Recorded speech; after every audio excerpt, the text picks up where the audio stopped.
Hello friends, রোশনাই এপিসোডে সবাইকে স্বাগত। আমাদের আজকের পর্বে দেখানো হবে রোশনাই তার চূড়ান্ত সিদ্ধান্ত আরণ্যকের বাড়ির সকলকে জানিয়ে দিল। কিন্তু কি সেই সিদ্ধান্ত জানতে হলে আমাদের টোলি স্টোরি টাইম চ্যানেলে চোখ রাখুন।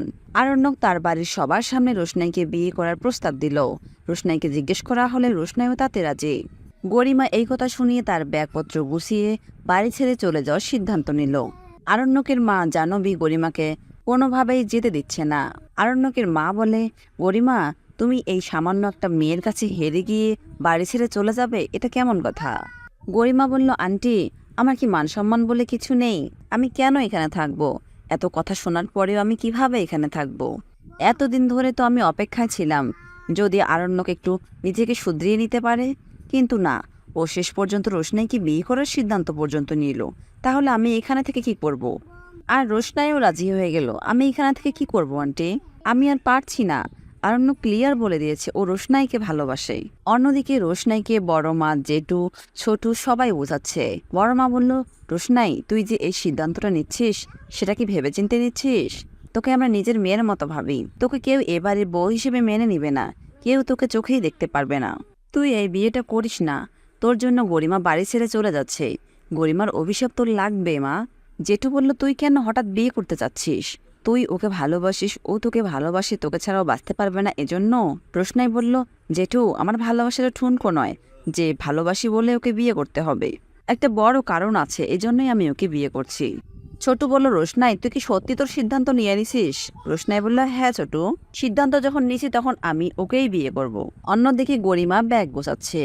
জাহ্নবী ও আরণ্যকের মা দুজনেই বাধা দিচ্ছে। তারা বলতে লাগলো, এই মেয়েটা তোমাদের মাঝে ঢুকে তোমাদের জীবনটা তছনছ করে দিল। জাহ্নবী বলল, গরিমা, তুই বাচ্চাকে আটকাও, ও যাতে বিয়েটা না করে। গরিমা বলল, জাহ্নবীদি, আমি কি ওকে জোর করে আটকাতে পারবো? ওর মনেই তো শুধু রোশনাই। রোশনাইকে ছাড়া তো ও কিছুই ভাবতে পারে না। আরণ্যকের মা বলল, এই মেয়েটা আমার ছেলেটার মাথা টাথা সব নষ্ট করে দিয়েছে। আমার ছেলেটাকে বশ করে রেখেছে, তাই তো সে তোমার ভালোবাসাটা বুঝতে পারছে না। এরপর আরণ্যক রুমে চলে আসলো আর বলল, গরিমা, আমি তোমার সাথে 2 মিনিট কথা বলতে চাই। জাহ্নবী বলল, বাচ্চা, গরিমার সাথে কি তোমার কোনো এখনো কথা থাকতে পারে? আরণ্যক বলল, মেম সাহেব, আমি তো তোমার সাথে কথা বলতে চাইনি, আমি গরিমার সাথে কথা বলতে চেয়েছি। আমার বিষয়ে এত কথা বলো কেন তুমি? আমি তো তোমাকে সে রাইট দেইনি। এরপর জাহ্নবী বলল, মেজকাকে মনে আমি চলে গেলাম। বাদশা আমাকে আজ যে অসম্মান অপমানটা করলো না, এর আগে কখনো এরকম করেনি। আমার সারা জীবন এটা মনে থাকবে। এই বলে জাহ্নবী রুম থেকে চলে যায়।